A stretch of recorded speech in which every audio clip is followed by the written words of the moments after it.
Assalamualaikum warahmatullahi wabarakatuh. Waalaikumsalam Waalaikumsalam warahmatullahi warahmatullahi wabarakatuh. wabarakatuh.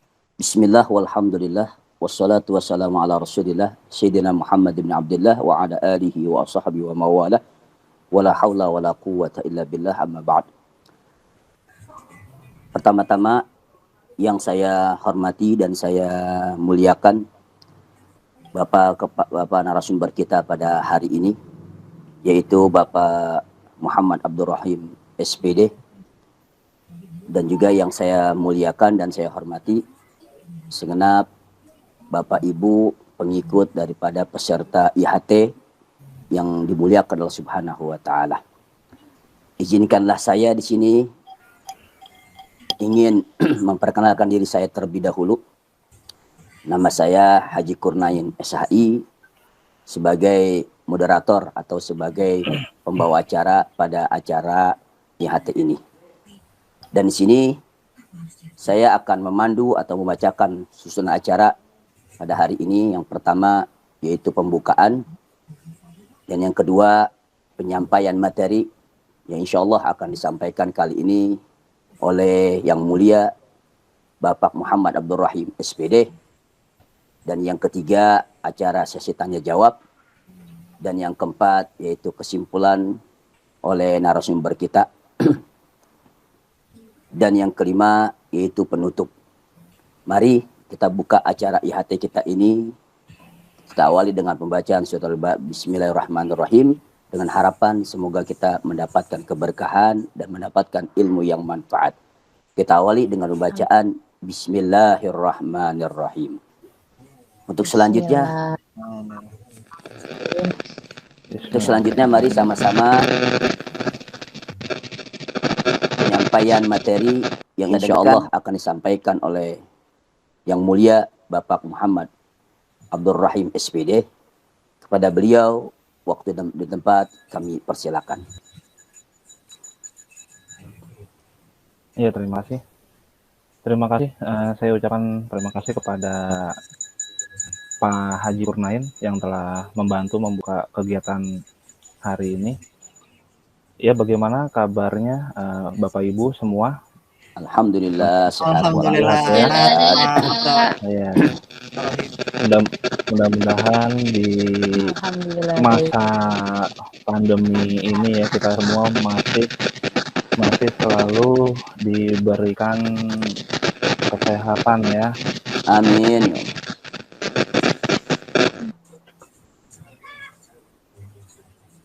Ya. Ya, saya ucapkan sebelumnya saya ucapkan selamat ya pada Bapak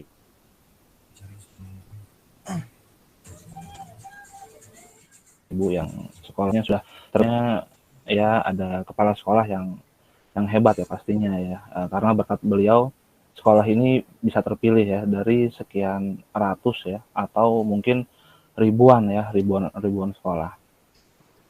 Oke, baik Bapak Ibu, di sini ada yang bisa membantu saya untuk share screen. Siapa di sini tim IT-nya? Ya, dengan saya Pak Rizko. Pak Rizko, ya. Iya Bapak. Ya, bisa membantu saya untuk share screen yang filenya udah saya kirimkan. Iya Pak, bisa sebentar. Oke, terima kasih. Sudah, apakah terlihat oleh Bapak Ibu sekalian? Alhamdulillah terlihat ya. Terlihat. Iya.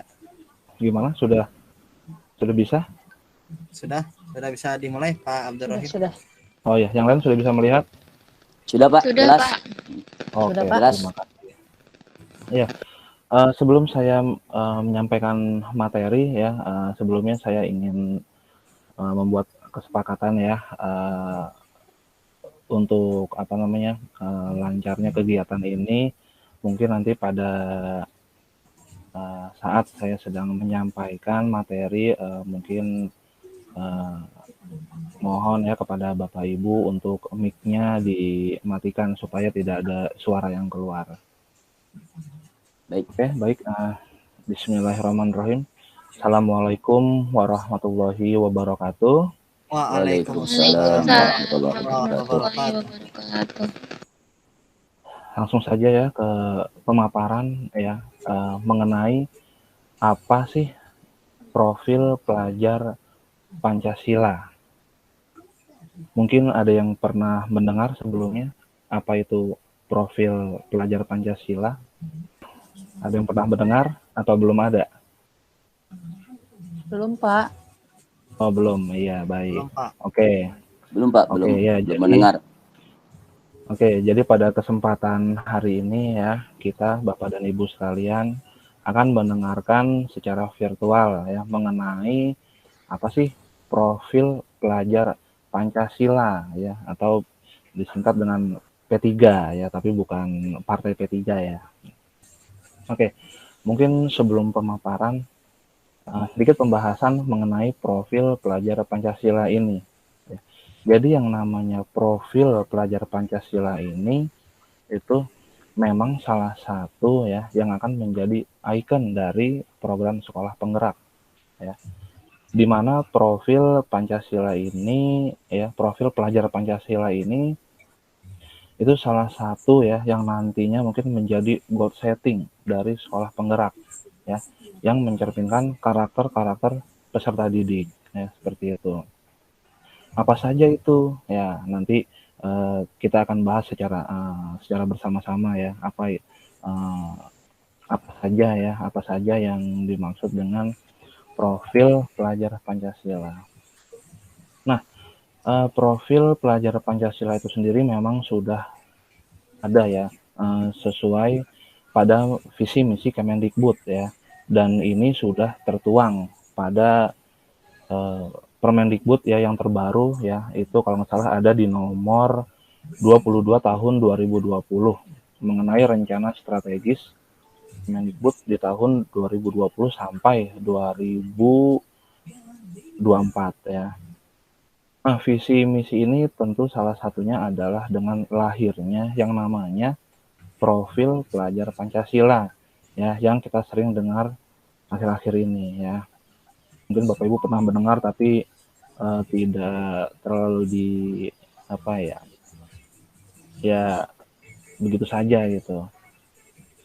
Oke, lalu selanjutnya profil pelajar Pancasila ini merupakan salah satu perwujudan pelajar Indonesia sebagai pelajar yang sepanjang hayatnya memiliki kompetensi global ya, dan perilaku yang sudah sesuai dengan nilai-nilai Pancasila.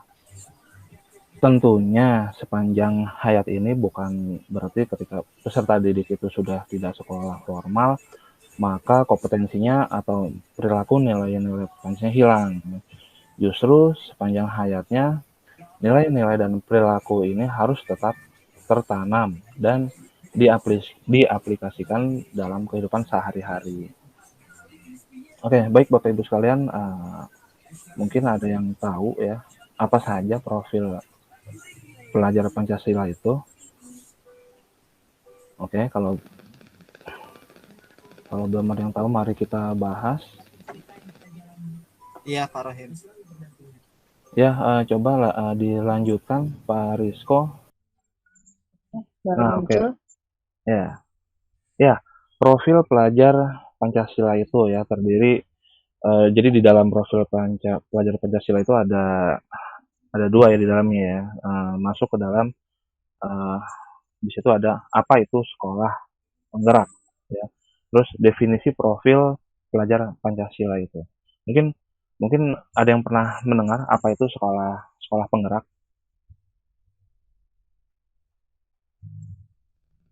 Mungkin saya mau mencoba menjawab ya, Pak. Oh iya, silakan tahu, Bu Nadia ya.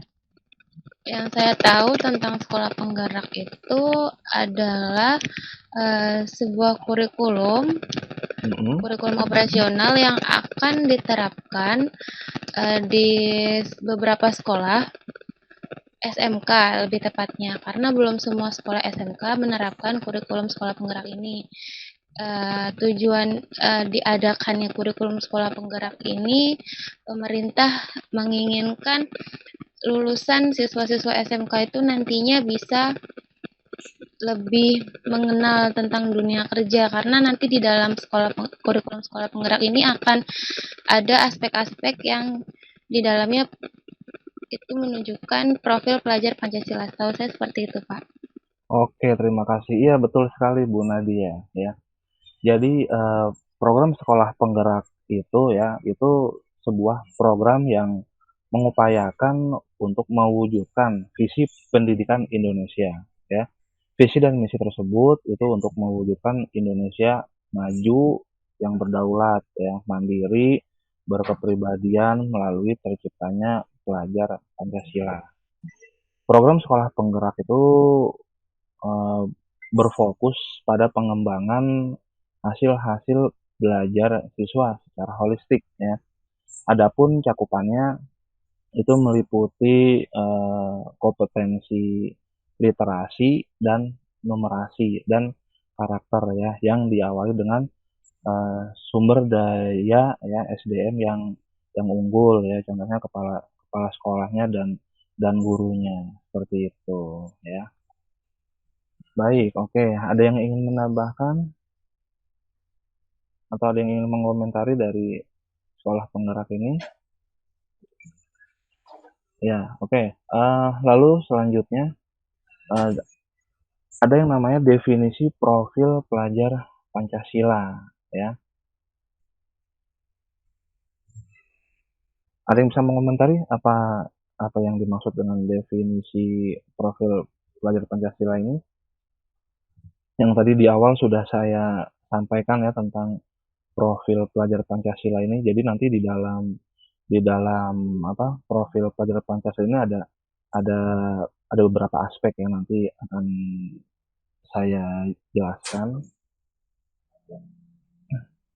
Oke, jadi ya yang dimaksud definisi profil pelajar Pancasila itu profil lulusan yang bertujuan menunjukkan karakter ya dan kompetensi yang diharapkan untuk dapat diraih ya. Tujuan lainnya itu untuk menguatkan nilai-nilai luhur Pancasila peserta didik dan para pemangku kepentingannya ya. Nah, selanjutnya di dalam profil pelajar Pancasila itu terdapat tadi yang saya bilang ada beberapa aspek atau kita sebut dengan dimensi ya.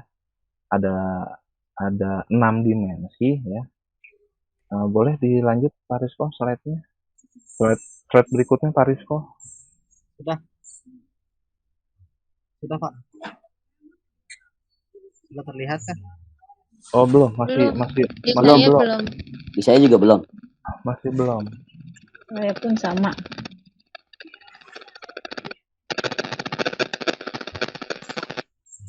Sudah? Belum? Belum, Pak. Masih belum Pak. Nah, Ya, sudah. sudah Ah, Pak. itu gak Oke. bisa. Ya. Nah, di situ bisa kita lihat bersama ya. Di situ ada 6 dimensi ya. 6 dimensi itu apa aja?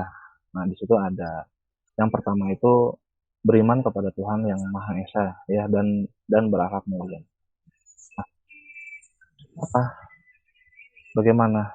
Mungkin ada yang bisa menjelaskan sedikit tentang beriman bertakwa kepada Tuhan yang Maha Esa. Coba Ibu Ulfa.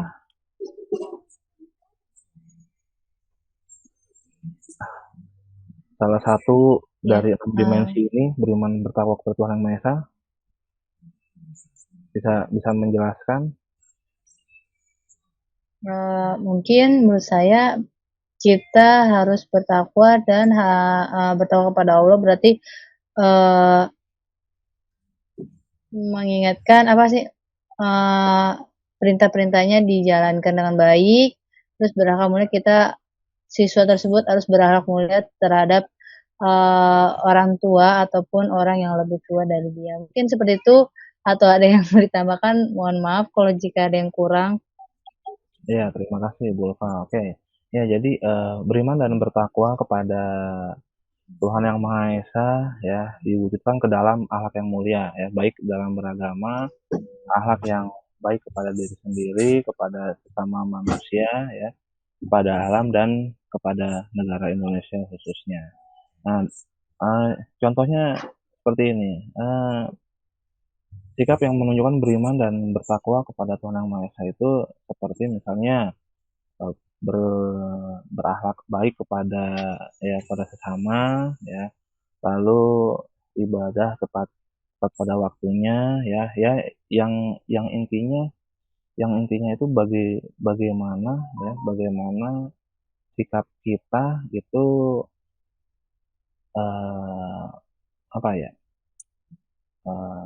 mencerminkan ya, karena karena kita beragama Islam di sini semua ya, beragama Islam, eh, kita itu berpatokan sama yang namanya Al-Quran ya. Jadi kan di dalam Al-Quran kan juga eh, dijelaskan juga ya bagaimana kita ke sesama manusia itu harus harus bagaimana ya. Contohnya mungkin di bidang pendidikan ya, di sekolah anak, bagaimana kita mengajarkan anak-anak kita ya untuk selalu berbuat baik ke sesama teman-temannya ya, seperti itu.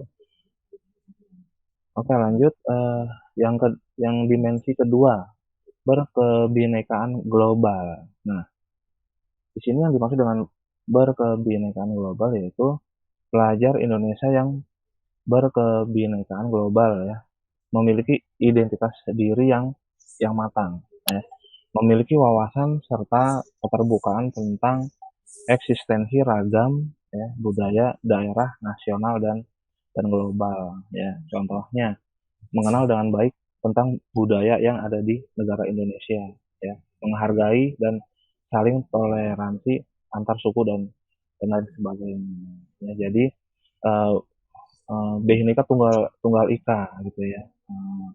Jadi walau berbeda-beda tapi tetap satu ya, kita kita memiliki rasa saling menghargai ya, walaupun eh, kita kita kan banyak ya di Indonesia ini kan dari Sabang sampai Merauke ya, berbeda-beda suku, adat, istiadat, budayanya ya, tapi kita bisa saling toleransi ya, saling toleransi ya, ke sesama umat beragama ya. Contohnya ya kan, kita menghargai agama lain misalnya yang sedang melaksanakan ibadah ibadah Waisak misalnya, atau ibadah ibadah Nyepi ya. Nah, sebagai contoh bisa kita ambil contoh ya di daerah Bali misalnya ya kan. Di daerah Bali itu kan ibadah Nyepinya kan itu benar-benar ya, nyepi semuanya, tidak ada kegiatan apapun ya di sana. Nah, kita sebagai sebagai orang Islam itu eh, bisa bisa menghormatinya ya, seperti itu. Nah, ya, dimensi yang ketiga yaitu ber, bergotong royong ya, bergotong royong ya. Nah, bergotong royong itu apa ya? Kita pasti sudah sering mendengar ya kata kata gotong royong itu ya. Gotong royong itu ya kerja bakti lah ya. Biasanya di lingkungan sekitar kita ya, mungkin suka suka bergotong royong ya, atau kerja bakti dalam kegiatan-kegiatan masyarakat ya. Nah, bergotong royong di sini yaitu pelajar memiliki kemampuan ya untuk melakukan kolaborasi dengan sukarela agar kegiatan yang dikerjakan dapat berjalan lancar dan mencapai tujuan untuk kebaikan bersama ya, seperti itu.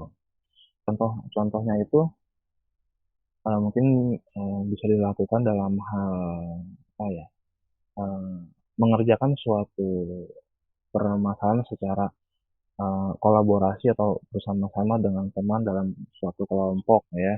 Misalnya ya, kalau lagi ditugaskan apa, tugas tugas kelompok ya bersama teman-teman, mereka bisa melakukan kolaborasi ya, berdiskusi gitu ya, terus juga bekerja sama untuk bisa menyelesaikan eh, masalahnya atau menyelesaikan tugasnya, seperti itu ya.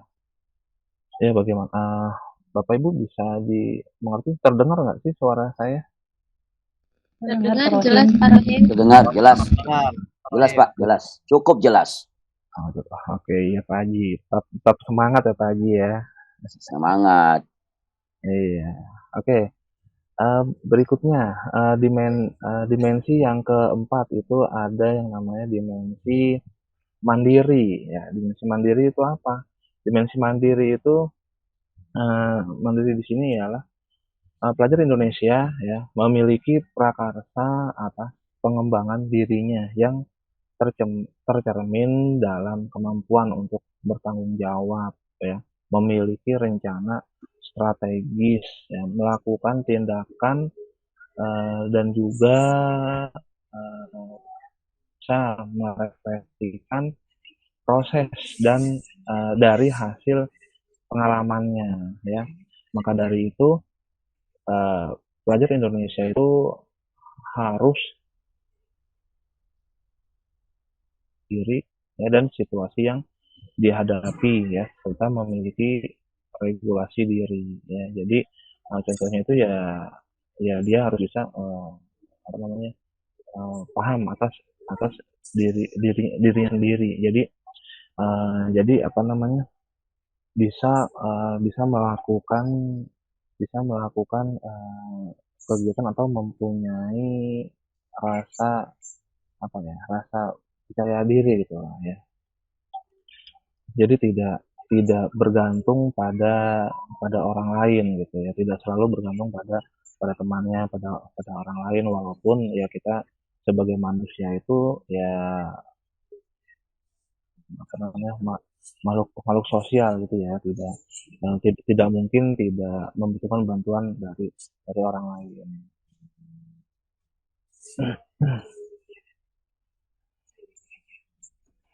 Ya, dimensi berikutnya dari profil pelajar Pancasila itu ya, berikutnya ada yang namanya bernalar kritis. Nah, ini bernalar kritis ya.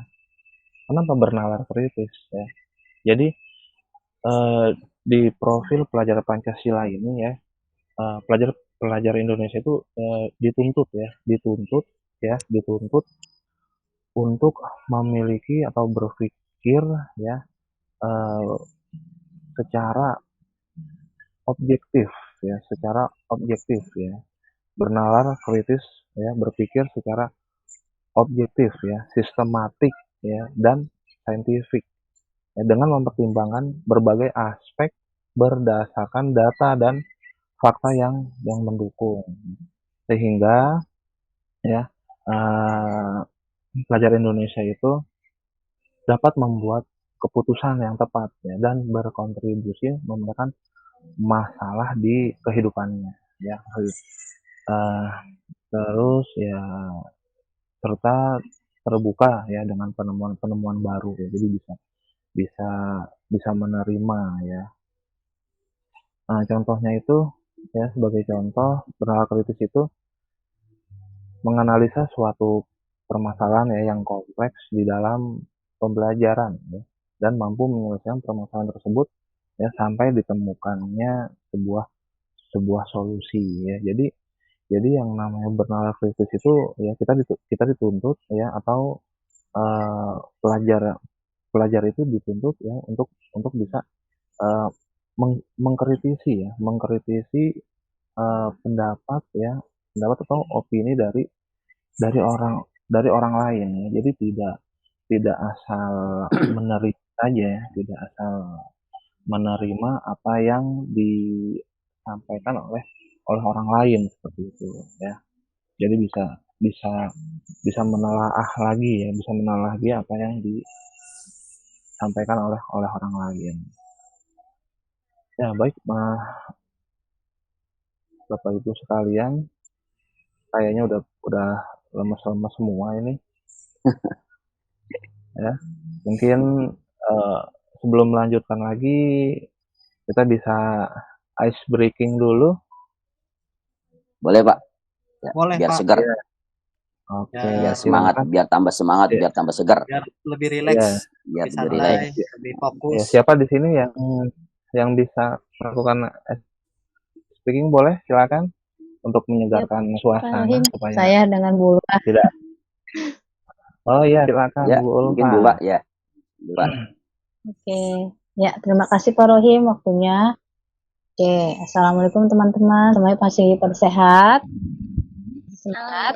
Alhamdulillah sehat. Alhamdulillah sehat Bu Pak.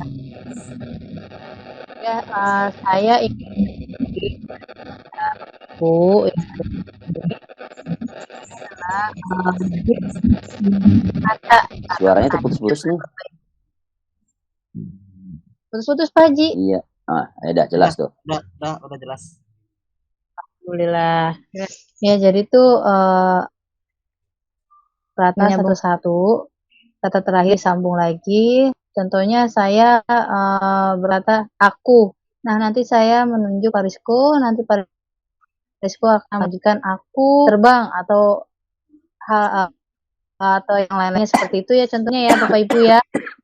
Mulai. Oke, baik sepertinya Ibu Ulfa. menarik. Saya boleh ikutan Jadi ya? melanjutkan kata-katanya ya. Lanjutkan Ya, silakan. Iya. Rahim berikutnya ya. Ikut.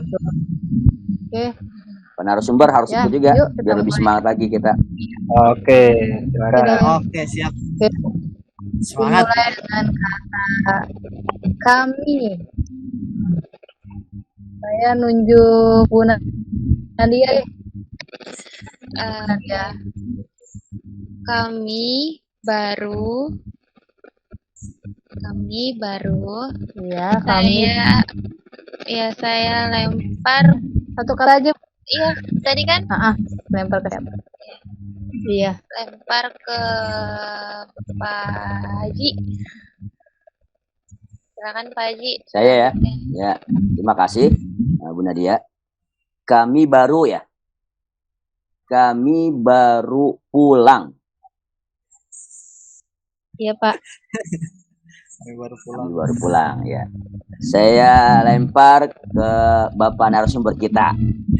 Waduh. Pak Rohim. Oke, Ya, oke. maaf ya Pak. Pak narasumber maaf ya. Sama kami baru pulang. Oke. Iya. pulang. Kami baru pulang melancong. Lancong.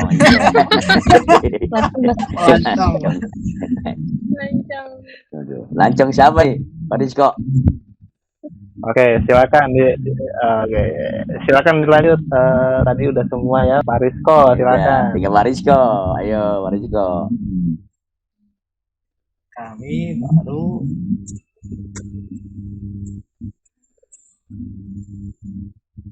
Kami baru pulang melancong dari.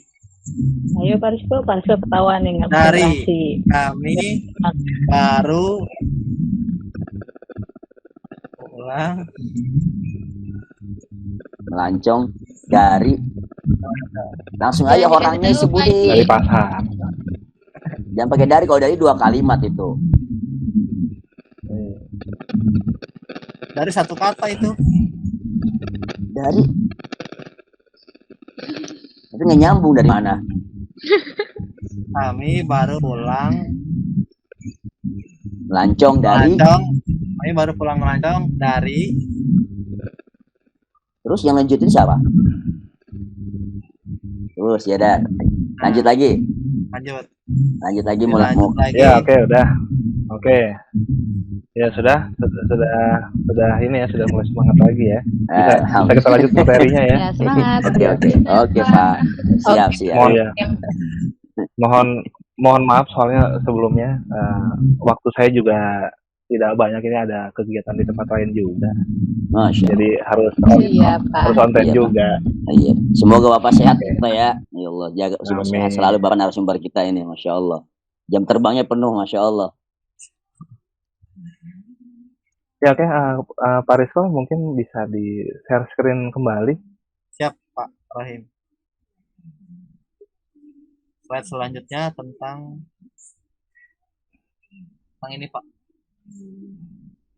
Ya, tadi sampai di mana kita? Bernalar kritis ya? Oh, sudah bernalar kritis. Sudah sekarang terlihat. Ya, kreatif sekarang. Oke. Sudah, ya sekarang kreatif. Ya, profil pelajaran Pancasila terdiri dari dari 6 ya tadi sudah disebutkan ya dari awal ada apa berketuhanan, terus berkebinekaan ya, bergotong royong, ya mandiri, terus ada bernalar kritis. Nah sekarang itu kreatif. Nah eh, jadi di sini ya salah satunya kreatif ya. Pelajar Indonesia itu harus mampu memodifikasi dan menghasilkan sesuatu yang orisinil, yang asli ya, tidak apa namanya, tidak selalu eh, mencontek ya atau menjiplak hasil karya karya orang lain ya. Terus bermakna, bermanfaat ya, dan berdampak ya dalam bentuk gagasan, pikirannya, ya, tindakan, dan karya nyata secara proaktif dan independen ya untuk menemukan cara-cara lain ya yang berbeda ya dituntut harus berinovasi ya seperti itu. Nah, dalam contohnya itu mungkin bisa apa ya? Contohnya itu menghasilkan suatu karya ya yang berasal dari pikiran siswa itu sendiri ya. Memiliki eh, ke apa namanya kalau kata orang Jawa luwes ya keluasan berpikir ya dalam mencari alternatif ya solusi permasalahan ya jadi harus pikirannya itu idenya itu harus dituntut harus selalu cemerlang bagaimana eh, dia apa namanya bisa mm, menyelesaikan masalah-masalah yang ada atau ya membuat membuat suatu karya ya, suatu suatu prestasi ya, seperti itu. Ya, jadi itu ya yang apa namanya yang dimaksud dengan profil pelajar Pancasila ya itu terdiri dari enam enam dimensi ya seperti itu.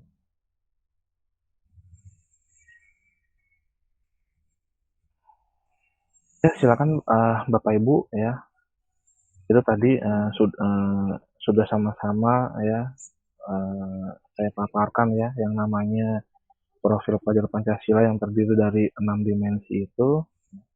Mungkin sampai di sini ada yang mau mengomentari silakan Bapak Ibu.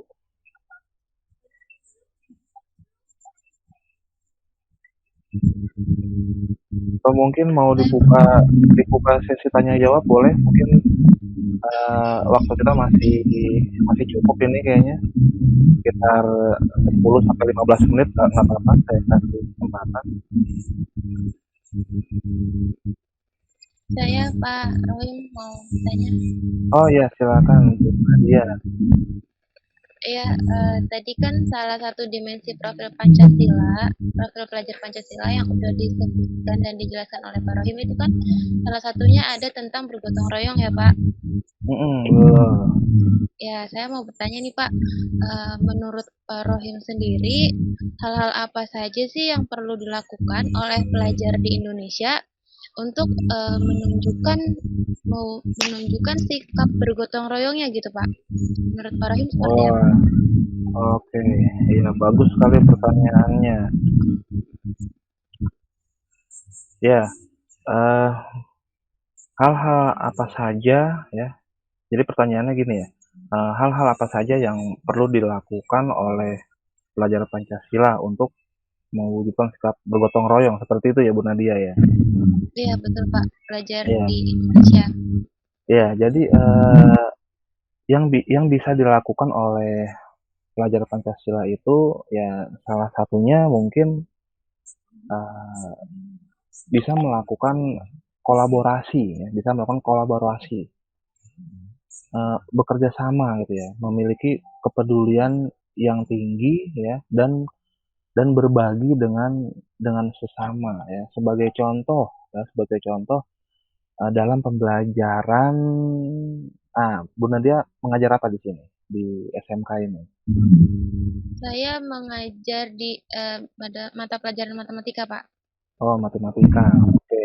Berarti semuanya sangat diperhitungkan ya. Ya, Iya, Pak. contohnya dalam pembelajaran matematika ya, mungkin eh, pelajar dibuat beberapa kelompok kecil ya, yang terdiri dari 3 orang siswa ya atau lebih lah di setiap kelompoknya ya. Lalu mereka melakukan eh, diskusi di dalamnya ya. Eh, Siswa diminta untuk eh, apa ya? Untuk membuat alat peraga mungkin ya, alat peraga ya dari suatu materi ya, yang akan dipresentasikan ya di depan kelas. Lalu selanjutnya ya Bu Nadia nanti bisa mengarahkan siswa itu untuk membagi tugas ya ke setiap anak di dalam kelompoknya ya. Ada yang bertugas membuat desain alat peraga ya, ada yang bertugas mengumpulkan bahan referensi ya untuk dibuat menjadi desain ya seperti itu ya. Dan siswa yang lain bertugas untuk menjelaskan kegunaan dari alat peraga yang telah dibuat ya seperti itu. Jadi dengan begitu siswa akan saling berdiskusi ya. Jadi ada saling interaksi antar muridnya ya, untuk bisa menghasilkan suatu proyek ya yang berupa alat peraga matematika. Seperti itu. Bagaimana Bu Nadia? Oh, jadi dibuat media pembelajaran gitu mungkin ya Pak, berupa alat peraga Iya, betul. untuk pembelajaran, biar lebih memahami gitu mungkin ya Ya, Pak ya. iya. Ya, jadi dengan alat peraga itu siswa itu nanti bisa kreatif gitu, bisa menghasilkan Suaranya ini Bu Nadia nih. bisa menghasilkan suatu alat ya dari alat peraga itu. Jadi dari alat yang ada dia bisa berkreatif menghasilkan benda apa seperti itu. Oke, baik Pak. Terima kasih, saya jadi mendapat ide untuk pembelajaran matematika nih. Terima kasih banyak Pak Rohim. Ya, sama-sama kita saling sharing saja. Iya Pak. Ya, di sini kan pasti juga Bapak Ibu sekalian juga udah orang-orang yang hebat ya. Saya juga di sini kan tidak menggurui ya, tapi kita sama-sama ya saling sharing aja seperti itu.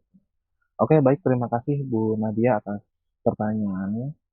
Mungkin dari Bapak Ibu yang lain silakan. Ya Pak. Ya, Pak Rohim, Pak mohon narasumber. maaf. Saya ingin bertanya. Ya Bu Ulfa, Oh, Bu silakan. Ulfa dulu. Ya, silakan Bu Ulfa. Makasih Pak Haji, mohon maaf ya Pak Haji. Iya. Iya nih Pak, menurut Bapak, upaya apa yang dapat menumbuhkan jiwa kemandirian pada siswa yang memiliki rasa malas yang tinggi pada saat pembelajaran? Gimana tuh Pak? Nah, bagus sekali pertanyaannya ini. Iya Ya, Pak. gimana ya? Emang rasa malas itu memang paling susah diberantas ya. Mungkin mungkin untuk melawan rasa malas itu ya supaya dapat menumbuhkan jiwa kemandirian pada siswa ya. Ya mungkin menurut saya ya, mungkin nanti bisa diaplikasikan kepada Bu Ulfa ya. Mungkin hal yang pertama itu ya dapat yang dapat dilakukan agar siswa lebih tertarik mengikuti pembelajaran itu ya dengan menyampaikan keluhan tersebut ya. Jadi kita mungkin bisa bertanya sama si anak tersebut ya. Terus jadi menyampaikan keluhan itu ya, menyampaikan keluhan kepada wali kelasnya ya untuk diberikan motivasi kepada si siswa itu ya. Ya bisa juga siswa diminta untuk datang ke sekolah ya, terus nanti siswa itu diberi arahan ya, diberi motivasi ya, mungkin bisa secara empat mata ya. Nah, terus nanti dilakukan pemantauan oleh guru tersebut secara secara berkala ya. Jadi nanti jadi merasa si siswa itu uh, ada yang memperhatikannya ya, seperti itu, tidak tidak dicuekin aja seperti itu ya. Uh, Lalu apa ya? Biasanya kan juga apa namanya, wali kelas berhak melakukan pemanggilan orang tua ya untuk datang ke sekolah ya, untuk bisa menemui guru BK. Nah, selanjutnya guru BK akan menindaklanjuti permasalahan si siswa tersebut ya. Mungkin mungkin seperti itu ya. Mungkin nanti ya di tempat Bu Ulfa mengajar mungkin ya bisa dilakukan seperti itu ya. Jadi supaya supaya si anak itu punya apa ya? Punya tempat curhat gitu loh ya kan. Seperti itu. Gimana Bu Ulfa? Pendekatan dulu ya Pak Rohim ya sama anak ya, kita deketin dulu masalahnya apa, penyebabnya apa, akibatnya apa, Iya, ya Pak ya. betul. Jadi jangan Siap. jangan langsung menjudge tuh anak gitu ya. Jadi ya kita apa namanya secara secara secara individual lah kita kita dekati apa apa yang apa si anak itu punya punya permasalahan apa sih seperti itu. Jadi Siap merasa Pak Rohim. si Terima anak kasih Pak. jadi merasa si anak itu diperdulikan seperti itu. Benar-benar. Ya Pak, terima kasih Pak atas jawabannya. Ya, sama-sama Bu.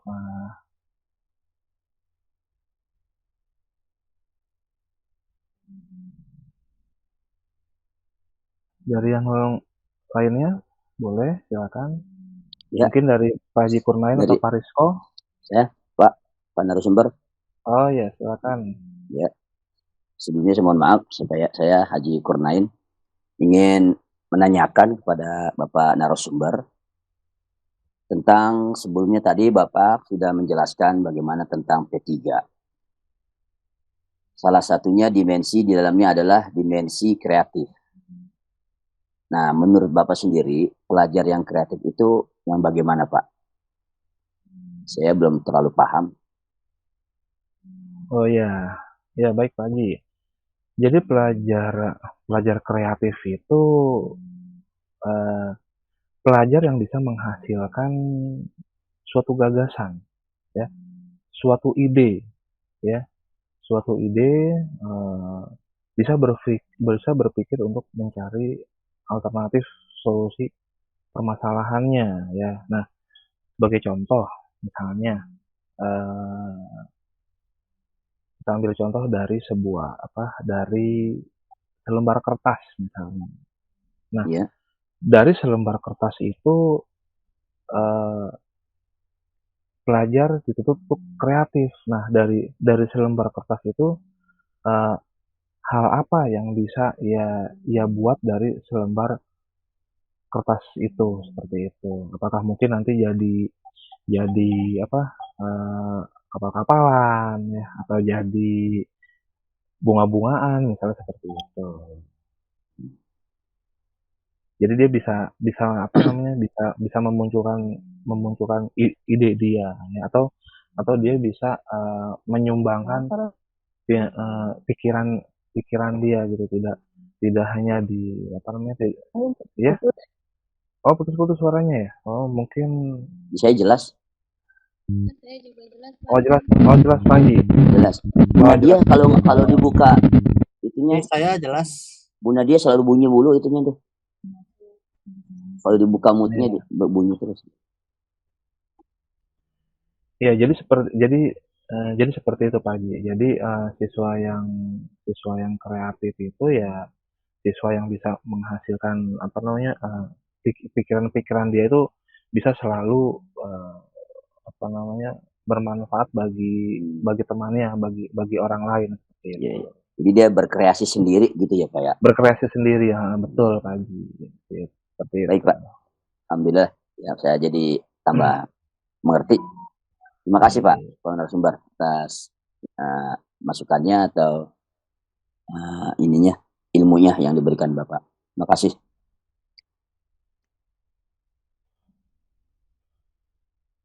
Dan mungkin ada lagi, udah cukup gimana?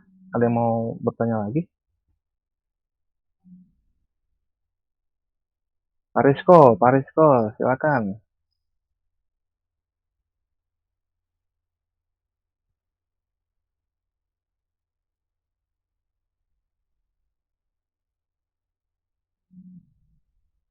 Rizko, udah ada? Sepertinya Ya, audio apakah sudah terdengar? sudah. Tes. Nah, ya, saya Pak Rizko ingin bertanya Pak. Ya silakan Pak Rizko. Menurut Bapak, dimensi profil pelajar Pancasila ini apa yang paling dapat diterapkan atau diimplementasikan ke dalam pembelajaran yang Bapak ampuh? Yang paling Ya. dapat diimplementasikan. Oh, jadi dari keenam dimensi ini. Ya, yang kita aplikasikan sama pelajaran kita. Ya, yang Bapak ampuh. Oh. Yang paling dapat diterapkan gitu.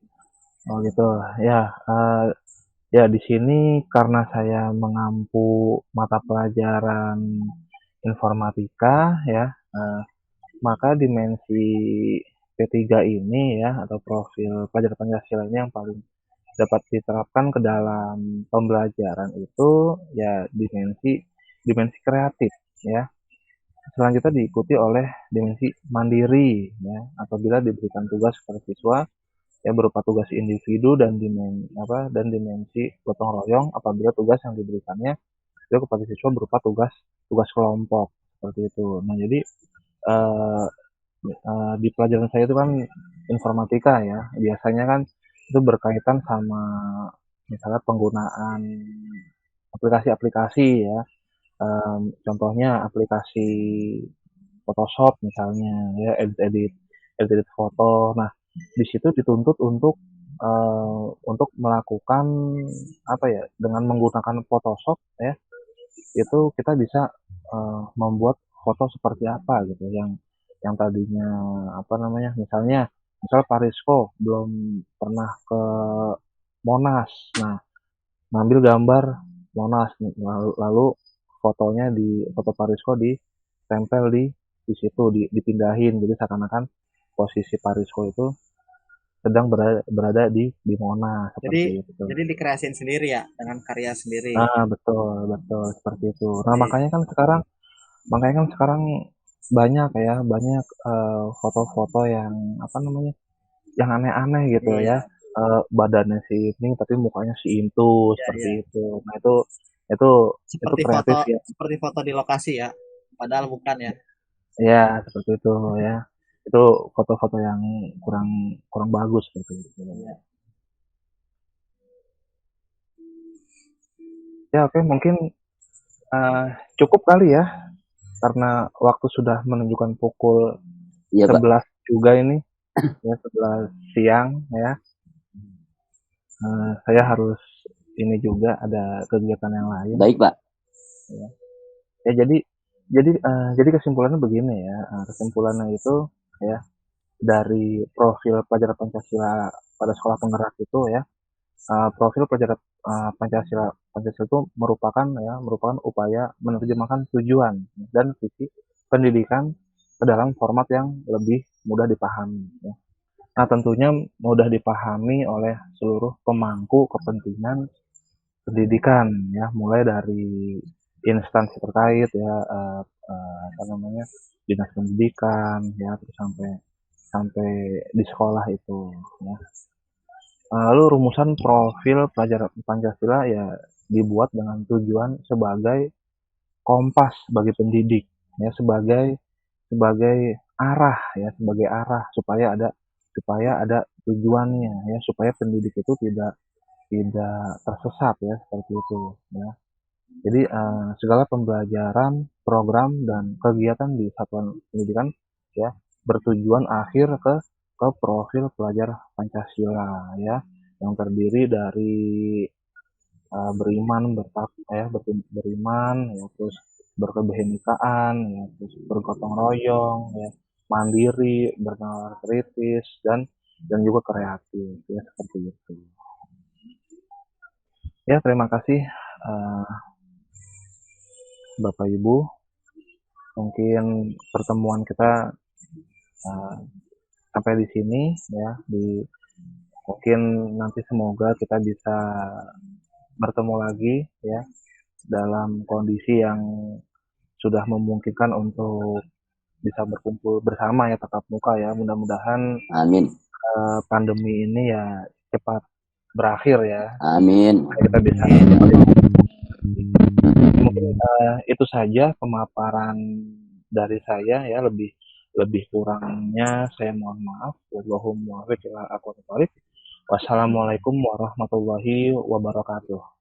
Waalaikumsalam warahmatullahi wabarakatuh. Terima kasih Pak Abdul Rahim atas materi tentang profil pelajar Pancasila. Ya, terima kasih saya ucapkan terima kasih banyak pada Bapak narasumber kita, Bapak Muhammad Abdul Rahim SPD, yang telah memaparkan panjang lebar tentang bagaimana profil pelajar Pancasila. Mudah-mudahan apa yang beliau sampaikan sangat bermanfaat buat kita dan kita bisa amalkan dalam kehidupan kita, khususnya dalam dunia mengajar kita. Amin. Sekali lagi saya ucapkan banyak terima kasih kepada Bapak Muhammad Abdul Rahim yang telah memberikan ilmunya kepada kita semuanya, pada kami ini sebagai peserta IMHT pada hari ini. Untuk selanjutnya, mari kita tutup acara IMHT kita ini sama-sama kita membaca surah Al-Asr, surat Al-Asri, dengan harapan semoga apa yang kita lakukan pada hari ini dan ilmu yang kita timba, yang kita dengarkan dari narasumber, mudah-mudahan bermanfaat buat kita dan juga bermanfaat buat anak didik kita ke depannya. Amin ya rabbal alamin. Amin ya Allah. Oleh karena itu, mari sama-sama kita membaca surat Wal Asri. Bismillahirrahmanirrahim. Wal asri innal insana lafi khusrin illa alladhina amanu wa amilus solihati wa tawasaw bil haqqi wa tawasaw bis sabri. Sadaqallahul alim. Amin. Baik Bapak Ibu, para peserta IHT yang dimuliakan oleh Allah Subhanahu wa taala, saya sebagai moderator atau pembawa acara pada hari ini mengucapkan terima kasih banyak atas kehadiran Bapak Ibu yang sudah antusias, yang sudah semangat untuk mengikuti IHT ini. Semoga apa-apa yang kita lakukan, yang Bapak Ibu lakukan semuanya bernilai ibadah di hadapan Allah Subhanahu wa taala. Dan saya juga mengucapkan mohon maaf apabila banyak kekurangan dalam penyampaian saya sebagai moderator atau pembawa acara pada hari ini. Sekali lagi saya mohon maaf, saya akhiri. Wabillahi wa taufiq wal hidayah wa ridha wal inayah wal afu minkum. Wassalamualaikum warahmatullahi wabarakatuh. Waalaikumsalam warahmatullahi wabarakatuh.